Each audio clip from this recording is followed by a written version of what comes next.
Hello everyone, it's Amer here, and this is just a brief introduction about what I plan to do with this channel. This channel will be mainly focused for the First Descendant content. It will be about guides, builds, news drop that they give us in their social media or in their website, and just like, the First Descendant content in general. I'm not sure what other type of games I will bring to the channel. It can be either RPG games, it could be probably like some hero shooter game like Marvel Rivals is very fun, or it could be, you know, single player games. I will also be streaming on Twitch. I'm not sure like when will be my first stream, but I will also be there live, probably at the nights. And yeah, I hope you guys like the video and can leave me some feedback in the comments. And with that being said, this video is mainly focused for new and returning players and what I consider the best tips and advice I can give to those players. With that being said, let's start the video. Okay, so the very first advice I can give to everyone new and returning to the game is that you want to finish your campaign mode as soon as possible. Once you finish your campaign, you will be given the option to change your war difficulty to hard. The main difference between hard and normal is that in hard, it will give you a higher chance to operate for certain descendant parts, modules, and weapons in general, or components. Um, and not only that, but you will also be farming your ultimate version descendants in here. So yeah, you pretty much want to finish your campaign and start the grind in hard mode for better chances for everything in the game. Okay, so for our next advice, I think Enzo, as you can see here on the screen, is probably the only descendant I recommend unlocking early on because of his passive skill. As you can see, it has a passive skill fire support, but we're gonna focus on the one that says encrypted storage box. Um, Storage boxes are all around the world, in all of these zones except for Albion. Each zone has different type of materials drop.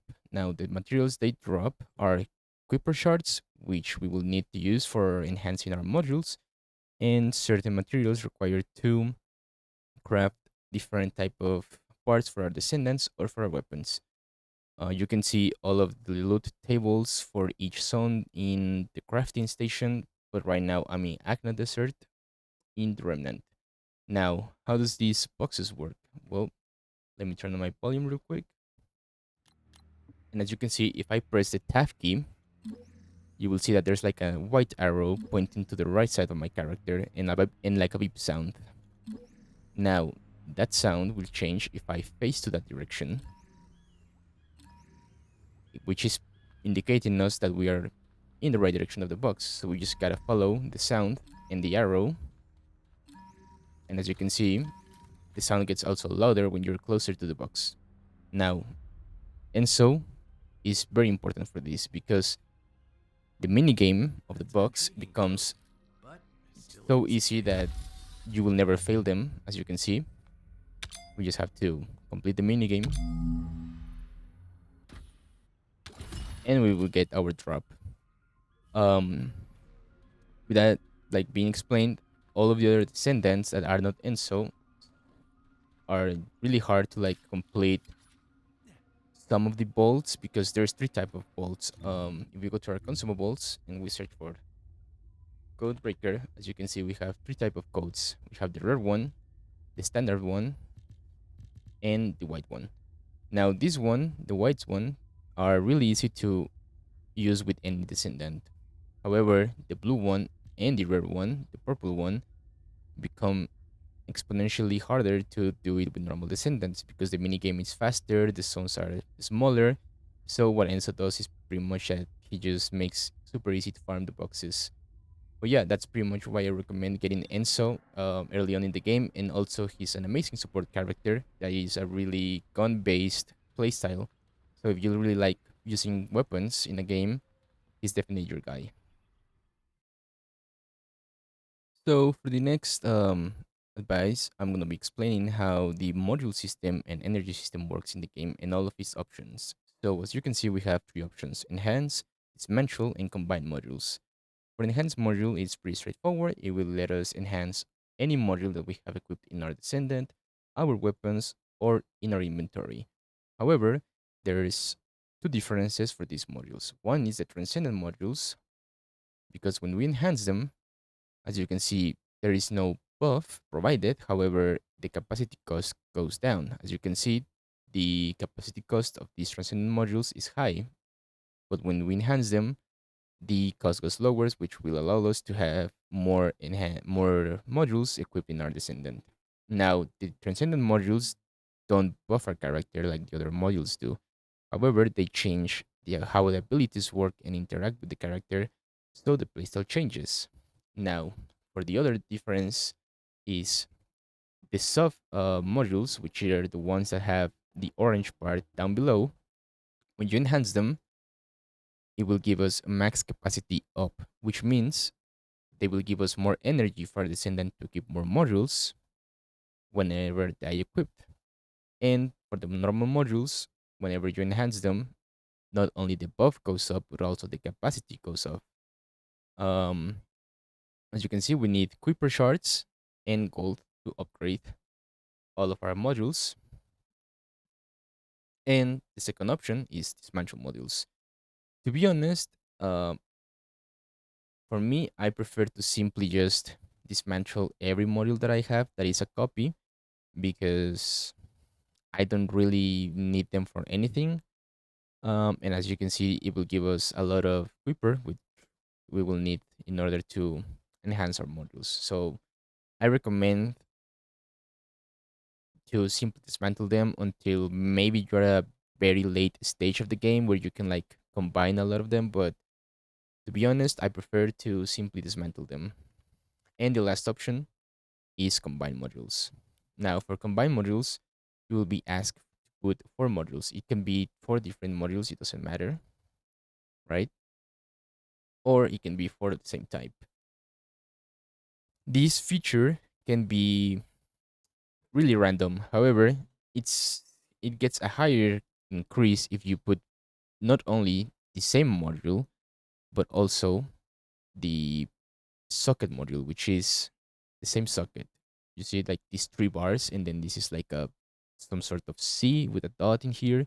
If you put four modules of this socket type, you will get an increased chance of getting another transcendent module or whatever module you put in here of the same type of socket. I'm gonna combine them just to show it. Maybe we get another one, but see, we got another socket. I mean, another module for the socket. Um, I don't recommend really combining any modules that are like normal, rare, or ultimate. I only recommend that if you want to truly combine your modules, to just combine your transcendent modules, because it can probably give you one that you don't have. And most of these modules are on a like 2.5 percentage drop. So some are kind of like really low chances to get. So if you want to combine modules, I recommend to only combine transcendent modules. And to explain the how the energy system works, as you can see, we have our modules equipped. Now every descendant comes with two socket already encrusted into them, and if it's an ultimate version, it's three sockets encrusted into them.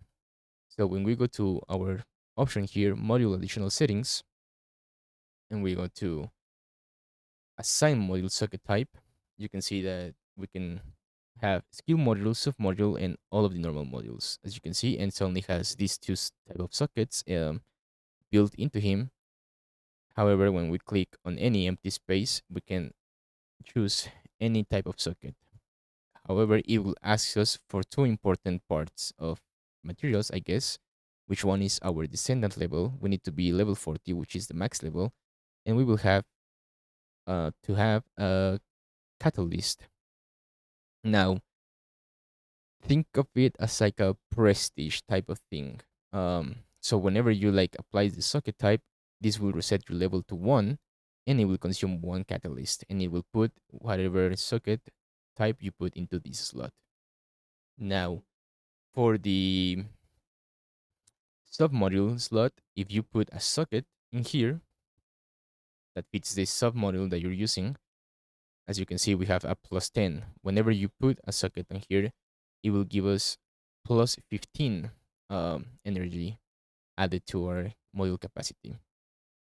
Now, the second option, which is max capacity up, will increase our base capacity from 60 to 80, and it will use an energy activator. Now, I will explain later how probably to get them, but these are pretty much the main two components that you will need to increase your descendant capacity, which was the being level 40, the catalyst, and the energy activator. Okay, so for the next advice, this is about the inversion reinforcement. Um, this thing is like some sort of perk system that you get once you finish the campaign. You will get a quest chain and you will be able to unlock it. This is, from what I know, this is seasonal. It will change with every season, and you will need to level up every season. At least that's how it has been these 2 seasons. But yeah, this is all your perks you can get. You can unlock all of these here, and these are like passive abilities that you get when you unlock all of the perks on the same tree. As you can see, we have, for example, enhanced pain suppression, which is a incoming damage modifier minus 4.1%, and you will need to unlock all of these to get this passive. Now, how do you level this up? Well, if you go to your mission here, you can see that it says Infiltration Operation Hard, and you will see these 2 zones in red: Bulgos Invasion and Invasion Disruption Rate. Now, when you click on here, Invasion, it will give you 2 options. It will give you the 400% dungeon, which doesn't really give us experience for it, but you will see Disrupt Invasion. For this is like a timed sort of mission that you pretty much need to speedrun. And not only you will get experience, as you can see, you get 500 experience for your reinforcement, but you can also get Haley as at a 25% chance, and you will always get a million gold, which is a lot of gold. However, if you finish um, this mission in less than 5 minutes, you will get, instead of 3 parts of Haley, you will be able to get 5 parts of Haley at the same chance, plus the gold. Now, you can repeat this mission 2 times, which will lead to having 1,000 experience instead of 500. So in total means that you can get 2,000 experience per day plus all the gold and all the Haley chances, which means that not only you are farming experience for your reinforcement, but you're also farming gold and you're also farming Haley. These missions reset daily, so you get 4 missions a day. And I really recommend that you don't skip them because not only you can get Haley, which is one of the best characters for killing bosses, but also you get a lot of gold and you get the experience for your reinforcement, which will make your character stronger overall. Okay, so for this next advice, I'm going to be explaining how the workbench and the crafting station work a little bit in the First Descendant. As you can see in the workbench, we have some options in here. The weapon level transmission is the option that will allow us to change a weapon from level 1 or whatever level up to ideally what would be a level 100 weapon. If we click on my Peacemaker, you can see that I can use this weapon right here and it will show you the preview of the level change. I will show you how to get this material in a little bit, but you can see it's pretty straightforward. You can upgrade whatever weapons you want with no restriction. You only need this material. For the weapon refreshment, this is where we're gonna spend a lot of resources because this is where we're gonna be able to reroll our weapon substats, which is very important to increase our DPS. For this, as you can see, the cost is really low. It only asks for 5,000 gold and for this material. However, you can choose to lock up to 3 options for every weapon, as you can see here. But the cost will increase for each roll that you do. This is for each roll. You can choose to only lock one or to lock two. Then it's up to you, or to not lock any and reroll all of them. It's pretty straightforward, but this is where you're gonna spend a lot of our resources. For the enhanced unique ability, this is where we're gonna enhance our ultimate weapon passive skill.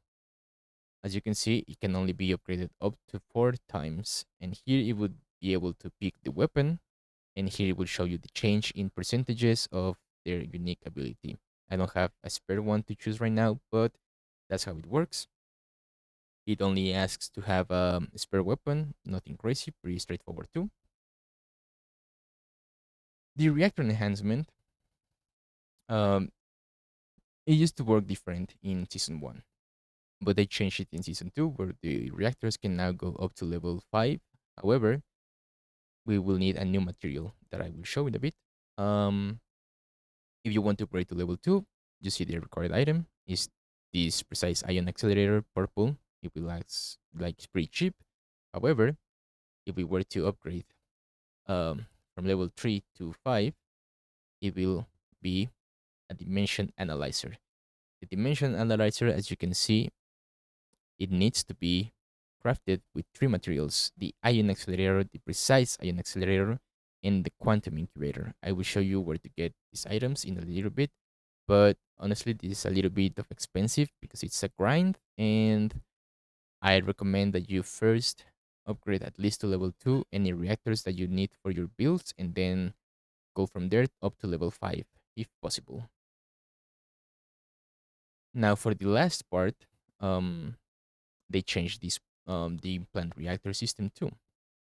If we were to choose any weapon in here, I mean any reactor, sorry, we see that we have 3 options. As you can see, the reactor says optimization condition, machine gun weapon group mounted. This used to be different, but now it's changed, so I cannot do anything about that. Um, the way this works is that if you have any machine gun equipped while you're using this reactor, you will meet the conditions to get the maximum possible amount of multiplier for this reactor. However, let's say we don't use machine guns, we use submachine guns. We search, for example, this. This one says submachine gun, and what this will do is that this will implant the optimization condition into this reactor. So now the optimization condition here will mark another one, which will say submachine gun group mounted, which will allow us to use this reactor with a submachine gun. However, as you can see, the material asked for this is kind of high. So I would suggest that you only do this with reactors that have perfect rolls, because, or close to perfect rolls, because it is really expensive to get these materials and it takes time. So I don't suggest that you just go and start implanting every reactor that you see, because you will waste a lot of materials and you're probably gonna regret it. So that's it for the workbench. So let's head to the crafting station, where I'm gonna show you where to get some materials and not get like overwhelmed because there's a lot of options in here. As you can see, this is our crafting station or research institute, however you want to call it. This is where you're gonna be able to craft all of the pieces for all of the descendants, all of the pieces for all of our weapons, and the materials required to upgrade from what I previously shown in our workbench. So the material you need to build for the weapon transmission level is the precision phase exchanger. This is really easy to build. You don't really need to build like a lot of these. You can probably get away with like crafting 20 for life, and you will never need anything else than that. Maybe a little bit more, but as you can see, this is high precision exchange components. As you can see the description, you get this by dismantling any type of weapon in the game and from missions. But yeah, this is how you get it. Super simple. For our substats rerolls, you will need this one, which, as you can see, it the same components which we get from dismantling weapons. However, these are more expensive. As you can see, this costs 1 million and it's 2 hours. So We're gonna be spending a lot of gold in here trying to get our perfect substats rerolls.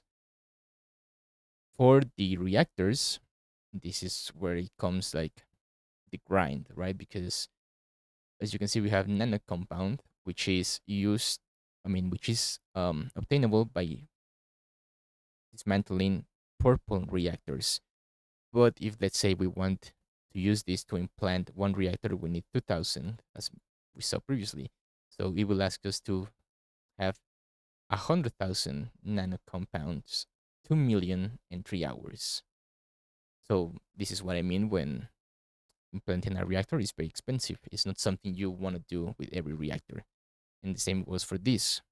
These ones are obtainable by dismantling ultimate reactors. And these are even more expensive because we can only craft 100 and it will ask us for 65,000, but it will ask us for 2 million gold. And if let's say we wanted 500 to see the increase. So this is why I said I don't recommend you to just simply go and try to implant every single reactor that you see because it will be really expensive. Now, for the dimension analyzer, which is the ones we need to upgrade our reactors up to level 5, as you can see, the both of these and this new material. Let's say we need 100. You see the cost in this. So the cost to upgrade a reactor up to level 5 is also really expensive. So I don't recommend to also just try to level them up because it is also a lot of grind. So take your time with it. Don't try to like min max everything unless you're into that. But if not, take your time with it. It's what I recommend because if not, you will be spending everything for just one reactor and all of your other reactors will be very weak. Um, this is pretty much how it works. You can see we can craft everything here. Nothing crazy about there. For the materials, most of them you get them by playing just the game by completing missions or farming the bolt boxes like I shown with Enzo. And yeah, it's pretty straightforward. So on to the next one.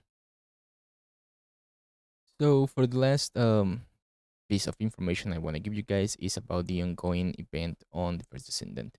As of recording this video, we have 28 days left of the event. What you need to do is simply just log in 14 straight days, and you will get various rewards. Now, some of them are cosmetics, and some of them are weapons, as you can see, and some of them are tokens. I will show you in a bit how to use the tokens, but if you log in 14 days, you will be eligible to choose either a free ultimate bunny descendant or two Sharon skins, which are shown in here, which is a maid one and like this, like I don't know, like uniform one or ultimate bunny. These tokens are really nice because this will allow us to really um grow our descendant super fast now with the event. And obviously, who doesn't like cosmetics, right? So yeah, if you can just log in at least 14 days, even if you don't play a lot, we still have a couple days of the login event, and this is how you use them. So you go to Anise, which is our crafting person, and here you will see two options: Descendant Exchange Shop and Descendant Grow Shop. If you go on the Grow Shop, you will be required to spend your purple tokens. And as you can see, it has a lot of options. It has a lot of modules. I don't recommend spending on modules unless you really want a specific one because they're kind of expensive. Same with the weapon blueprints. I just got the Fallen Hope because the Fallen Hope is a little bit of a pain in the ass to farm, but I don't recommend getting these two. Like I said, only get these if you want a specific one because they're expensive. What I do recommend of getting is all of these: the 8 free catalyst and the 2 energy activators. They are super cheap and there's no reason not to get them. The other things I recommend to get is all of the boosts because this will be able to help you in your farm for experience, for Cooper, for gold, or for weapon experience. Um, Also, I recommend you getting this because this is the new system that I will explain how it works. Um, this will allow you to increase your chances of getting a certain type of drop in the amorphous patterns. And lastly, if you don't want to get like any transcendent module or any of the blueprints, you can just spend your remainder tokens in either gold or copper shards as they are needed for everything in the game. Now, the other option, the Descendant Exchange Shop, will be two currencies. It will be this silver one and this gold one. The silver one, you only get it once in the login event, and it's pretty much used to either get one free um, Descendant of all of these, or Kuiper or gold. I would recommend just getting one Descendant because why not? It's a free one. And the gold one, like I said, mentioned, is either you can get your free Ultimate Bunny or your two skins for Sharon plus an emote and two makeups and more cosmetics in general. So as you can see, this will obviously depend on where you're at the game. If you already have Ultimate Bunny, then there's no reason not to go for the Sharon skins. And if you don't have an Ultimate Bunny, I recommend getting her because she's one of the most fun descendants to play as. Okay, so lastly, I would like to show how the target reward system works, as people thought it was going to be some sort of mobile gacha PT system, but it's not exactly the same. So first we want to head into our access info menu. Here we can choose, honestly, a lot of things. We can choose modules, we can choose descendant parts, we can choose amorphous materials, but for now, I'm gonna do it with amorphous material pattern 108 just for demonstration purposes. However, if you are curious on how it works, you just simply choose, let's say, amorphous material, click on this acquisition info, and it will show this. Now you can see that if we press G, it will set target reward. We get the notification that it has been set as target reward, and now we see it on our list. We don't care about that right now, so I'm gonna remove it, but that's how you set one thing as a target reward.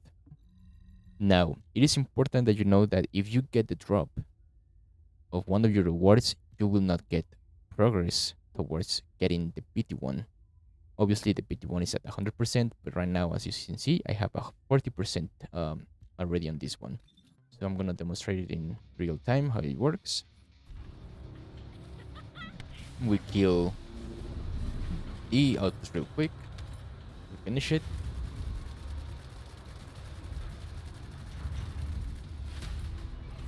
Let's hope I don't get a drop. Okay, I didn't get the drop. So now, if you can see, we go to our access info menu again, and now it's at 60%. So from what I've noticed, I think that the increase on the target depends on the target that you set. Like I was doing it with kill and code, and it was only a 10% increase per mission run. So yeah, this is pretty much how it works, and I think this is it for the video. If you like the video, let me know. I'll be open to hear any feedback that you have on, as this is my very first video, and the next videos are probably going to be the Void Abyss guide with Fellow included in it, and some of my builds for some descendants like Freyna, Bonnie, and Haley. So yeah, I hope you guys like my very first video, and I hope you subscribe. So see you in the next one.